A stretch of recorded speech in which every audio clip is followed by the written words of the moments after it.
Moisture. তো তার আগে আমাদের কাছে একটা অস্ত্র প্রোডাক্ট রয়েছে যেটার নাম হলো ফেস মিস্ট, যেটা আমরা অ্যাজ আ টোনার ব্যবহার করতে পারি। টোনার ফেস মিস্ট এমন একটা প্রোডাক্ট শীতকালে স্কিনকে ময়শ্চার রাখতে সাহায্য করে, গরমকালে ঘামটা মুছে নিয়ে স্প্রে করলে সুদিং লাগে। তো ক্লেনজারের পরে জাস্ট তোমরা স্প্রে করে দেবে। যেদিনকে আমরা সেশন করবো ওদিনকে দেখাবো। তবে এই প্রোডাক্টটা আমি একটু দেখাতে চাই। ভিটামিন সি সিরাম, কারা কারা ব্যবহার করেছো সিরাম?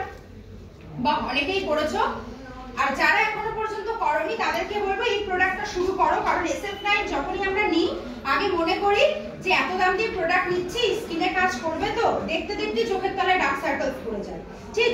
তো সেজন্য আমি বলবো এই একটা প্রোডাক্ট নিতে যেটা কিনা অল ওভার স্কিনে তোমরা ব্যবহার করতে পারো। প্রত্যেকদিন রাতে দুবেলা ইউজ করার কোনো ব্যাপার নেই, জাস্ট ক্লিন করো স্কিনে। যার স্কিনে কালো ফ্রেকলস বা মেচেতা আছে তাদের খুব ভালো কাজ করবে, আর যাদের ম্যামের মতো স্কিন ক্লিন তারাও ব্যবহার করতে পারে। স্কিনটা যাতে ওপেন পোরস না হয়। ওপেন পোরস সবাই আমরা জানি যে এই যে গালের এই জায়গাগুলো, এখানে অনেকের কি হয় ফুটো ফুটো ছিদ্র ছিদ্র বোঝা যায়। খালি চোখে যেটা বোঝা যায় সেটাকেই আমরা বলি ওপেন পোরস। তো ওপেন পোরস আসবে না স্কিনে, তাই জন্য তোমরা করতে পারো। স্কিনের যে কোনো প্রোডাক্ট সবসময় না, এটা সিরাম, ভিটামিন সি সিরাম।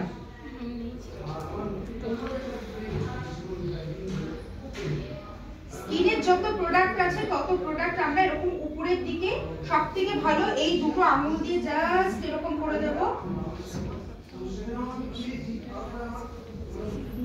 অনেকে আমরা হাতে প্রোডাক্ট নিয়ে যেমন বাসন ধুই তেমনই স্কিনটাকে ধুই, ঠিক?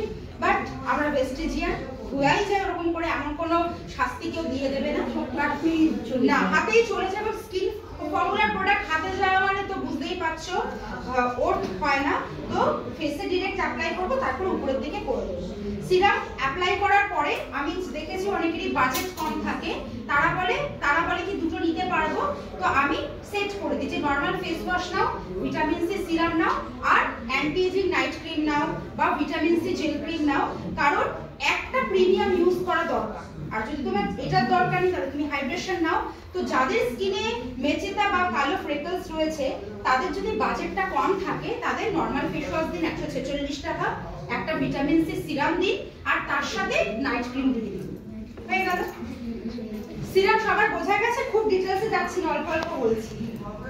এরপরে আমরা চলে যাব হচ্ছে ব্রাইটেনিং এ। তো ব্রাইটেনিং এর ক্ষেত্রে একটাই বলার যে তিনটে আমাদের ময়শ্চারাইজার রয়েছে স্কিন ফর্মুলা 9 এ। একটা হলো ইন্টেন্স হাইড্রেশন। এই প্রচন্ড ঠান্ডা আমাদের এখানে পড়ে না, কিন্তু ঠান্ডাতে আমাদের হাইড্রেশন খুব স্কিনে খুব ভালো, যে আমার তো খুব পছন্দের প্রোডাক্ট। গরমেও আমি হাইড্রেশন ইউজ করি। তবে ব্রাইটেনিং ট্রিটমেন্ট এমন একটা প্রোডাক্ট যেটা স্কিনে চট করে রেজাল্ট না পেলেও একটানা যদি আপনি 3 থেকে 4 মাস ইউজ করেন আপনি স্কিনের তফাৎ অবশ্যই বুঝতে পারবেন। তো এখানে আমি অনেকেই দেখেছি ব্রাইটেনিং দিতে, আমি জানি না ইউজ করে কিনা। তো অল্প পরিমাণে আমি ব্রাইটেনিং স্কিনে অ্যাপ্লাই করব। এখানে আমি চোখের উপরে দিলাম। কেউ যদি আন্ডার আই করো তো রাতে তোমরা আন্ডার আইও ফেসে অ্যাপ্লাই করতে পারো।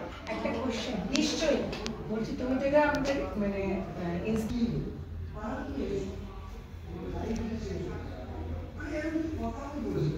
ব্যবহার কর না, আমার আর মেকওভার করাতে ইচ্ছা করে তো সুন্দর হয়ে যায় স্কিন। হাইড্রেশন বলো, এখন তো ইউথেলিক্সারের সময়, তোমরা ইউথেলিক্সার যারা নিতে চাইছো সেটা ব্যবহার করতে পারো। ব্যাস হয়ে গেল। আর যেটা এক্ষুনি মঞ্জুদি জিজ্ঞাসা করলো যে ইনস্ট্যান্ট বেরোবো, চট করে ক্লিন করে নিয়ে যেটা ময়শ্চারাইজার রয়েছে সেই ময়শ্চারাইজারটা ব্যবহার করো, তারপরে আমরা শুরু করবো। এত অবধি ক্লিয়ার সবার? যার কাছে যে ময়শ্চারাইজারটা আপাতত রয়েছে সে সেটাই ব্যবহার করো। আর SF9 তো একটু প্রিমিয়াম হলে রেজাল্ট একটু ভালো পাওয়া যায়।